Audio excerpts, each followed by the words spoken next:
Paradas grandiosas. Precisão militar. Coreografias treinadas por meses e meses, dia e noite, que podiam ser vistas até do espaço. A capital moderna, o interior atrasado. E, acima de tudo, uma devoção completa pelo regime. Assim é a Coreia do Norte, o país mais fechado do mundo, que voltou ao noticiário esta semana. O líder Kim Jong-un e o presidente da Coreia do Sul, Moon Jae-in, se reuniram mais uma vez em busca de paz na região. No começo do mês, uma equipe do Fantástico passou 11 dias na Coreia do Norte. Uma nação pequena, pobre, mas que tem armas nucleares. É raro que jornalistas passem tanto tempo lá. Para conseguir o visto, as negociações foram longas e complicadas. Como mostram agora os repórteres Álvaro Pereira Júnior, Stephanie Lotufo e Wellington Almeida.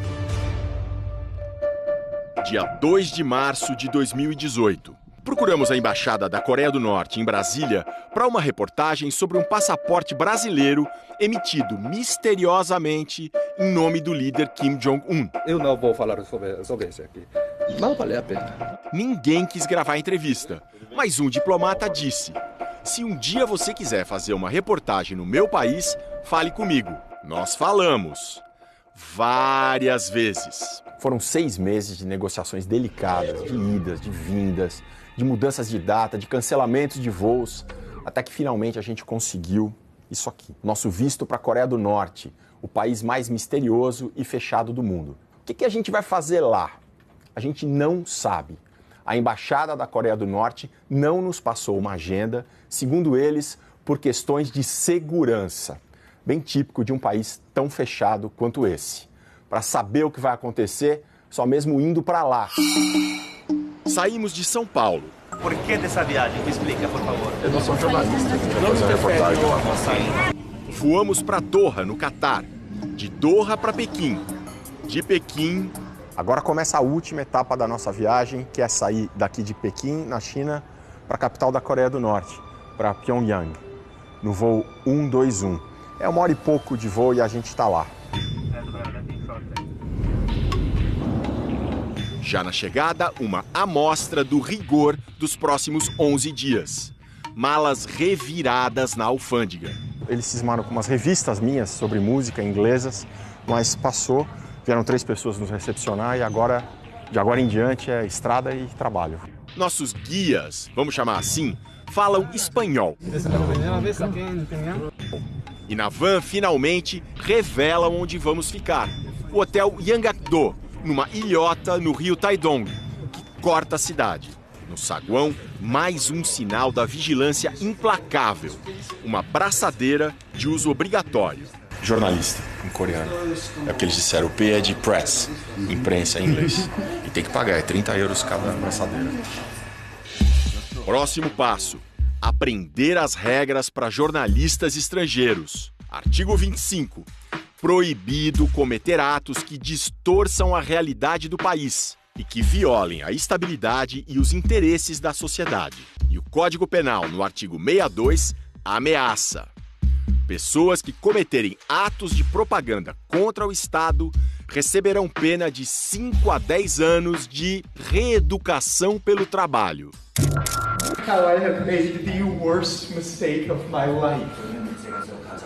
Alguém que supostamente desrespeitou as regras foi o turista americano Otto Warmbier. No início de 2016, ele foi condenado a 15 anos de prisão com a tal reeducação pelo trabalho. Otto teria roubado um pôster da parede do mesmo hotel Yanggakdo onde nós estamos. O pôster de propaganda do governo teria sido arrancado do misterioso 5º andar, proibido para os hóspedes. Repare, o elevador nem tem o número 5, pula do 4 para o 6. Em junho do ano passado, Otto foi devolvido aos Estados Unidos, em estado vegetativo, por causas até hoje não esclarecidas. Otto morreu 2 dias depois de voltar para casa. Tinha 22 anos. Para nós, mais orientações. É proibido sair sem os guias. O Yanggakdo não é só um hotel, é uma espécie de prisão. O hotel é uma pequena cidade, tem várias coisas. Entre essas coisas tem livraria. E a livraria está indicando aqui os destaques da semana.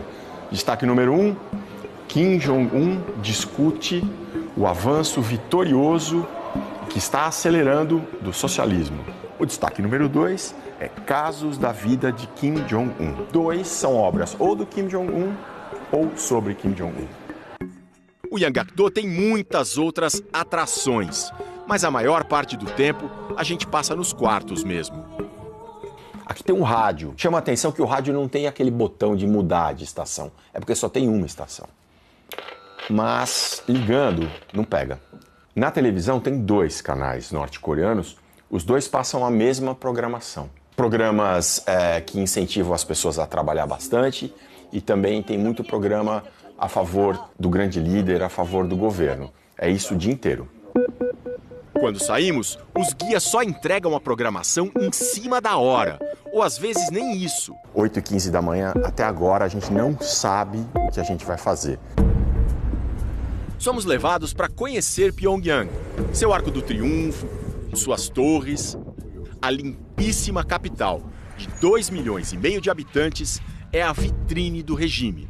Por todo lado, imagens gigantescas de Kim Il-sung, fundador do país, que governou de 1948 a 94, e do filho dele, Kim Jong-il, que comandou de 94 a 2011. Kim Jong-il é pai do atual ditador, Kim Jong-un. A Coreia do Norte é a única dinastia comunista da história. Mensagens políticas dominam a cidade. União invencível com pensamento unânime será eterna. Com nossa frente revolucionária, conquistemos novas vitórias por uma potência socialista. Seguimos o Marechal até o fim dos céus e da terra. Marechal é um título pelo qual Kim Jong-un também é conhecido. Nesse sistema de submissão, esta professora da USP encontra aspectos religiosos e da filosofia do chinês Confúcio, de 500 anos antes de Cristo. O que está abaixo obedece ao que está acima e o que está acima protege o que está abaixo. Os governados têm essa ideologia moral de obedecer completamente ao que está acima, que seria o governante, porque eles acreditam que eles receberam proteção. Para conhecer os governados, vão pegar o metrô. Então aqui os nossos 3 acompanhantes que vão pegar o metrô junto com a gente. É o tempo inteiro sendo vigiado. Entramos. As estações são bem profundas, para serem usadas como abrigos em caso de uma guerra nuclear. No painel, regras curiosas. Proibido transportar animais, exceto pássaros ornamentais ou peixes dourados dentro do plástico. Rapidamente, os guias ordenam: hora de sair. E assim chega ao fim o nosso passeio por uma estação de metrô em Pyongyang. Do lado de fora, entrevistas liberadas, mas os guias vigiam tudo. Pergunto o que esse estudante acha do governo de Kim Jong-un. Nós consideramos o admirado Marechal Kim Jong-un como um nosso pai verdadeiro. E como ele conduz a política nacional nos considerando como filhos e filhas, acho que é um ótimo governo. Com essa moça, o papo é sobre celular. Pergunto para que ela usa. Uso para chamadas de voz, mensagens de texto, jogos. E fotos, manda para os amigos? Para isso, precisa se registrar num serviço, discando 999. Mas eu nunca me registrei, então não mando minhas fotos para ninguém. Você vê notícias no celular? Sim, vejo todos os dias.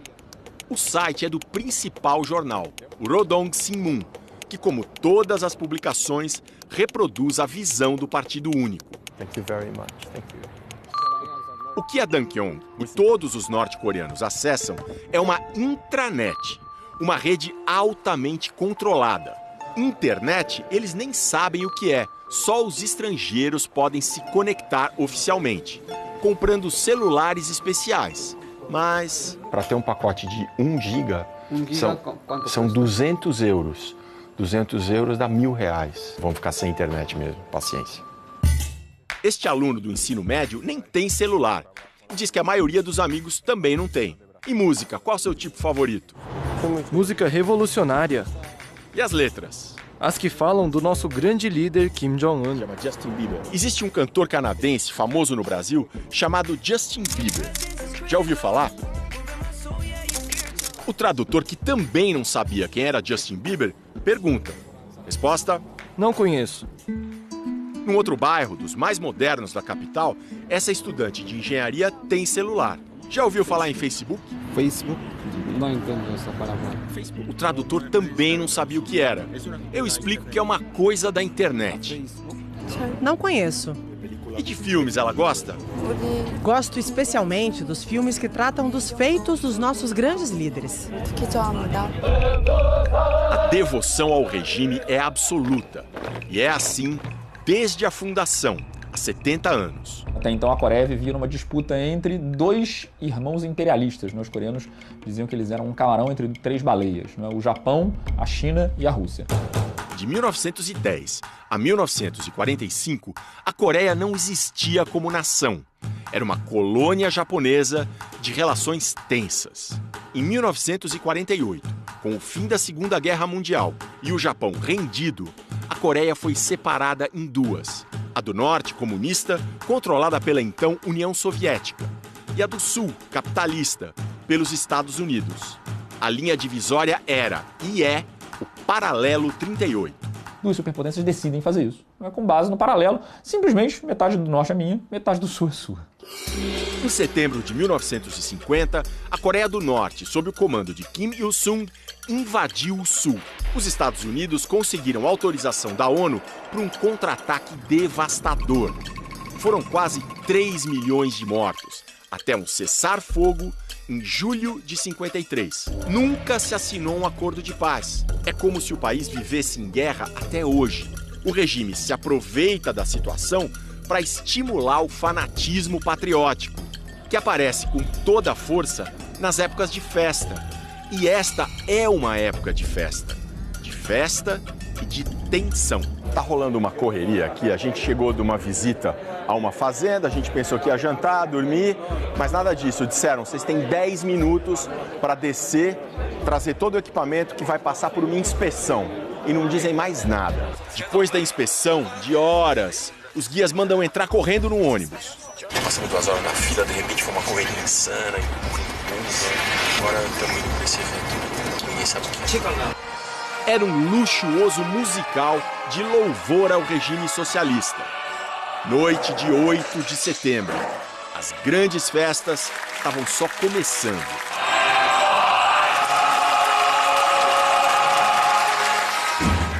Manhã de 9 de setembro, dia dos 70 anos de fundação do país. Somos levados à grande praça Kim Il-sung. Tudo pronto para parada civil e militar. A praça toda está em silêncio, à espera da chegada do líder Kim Jong-un.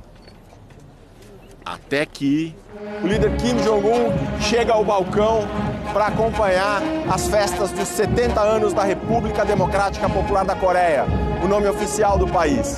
A grande expectativa é pela parte militar do desfile. O chão treme.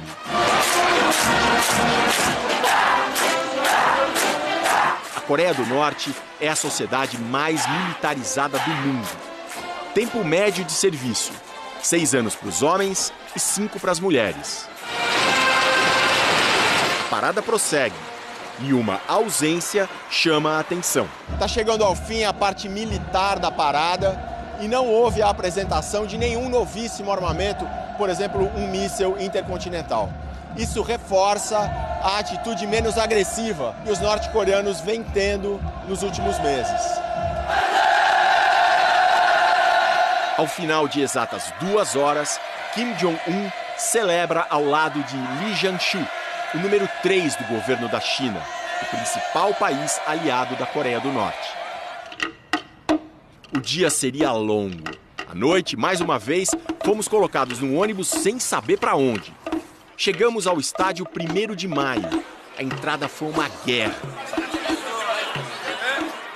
Lá dentro, os Mass Games, os chamados Jogos do Povo, uma demonstração gigantesca de precisão e sincronia. Só no painel mutante, 20 mil pessoas. muitas delas crianças pequenas. Um dos principais especialistas do mundo em Coreia do Norte comenta: os treinamentos começaram no final de março. A rotina é tão rigorosa, tão intensa, mas provavelmente não existe nenhuma compensação. Só o prestígio de ser uma entre 150 mil pessoas na apresentação. O espetáculo, tecnicamente, é impecável. Mais uma vez, o líder está lá. Os Jogos do Povo não eram tudo. Na noite seguinte, mais grandiosidade. A mesma praça que um dia antes tinha recebido a parada militar, agora seria palco da Marcha das Tochas.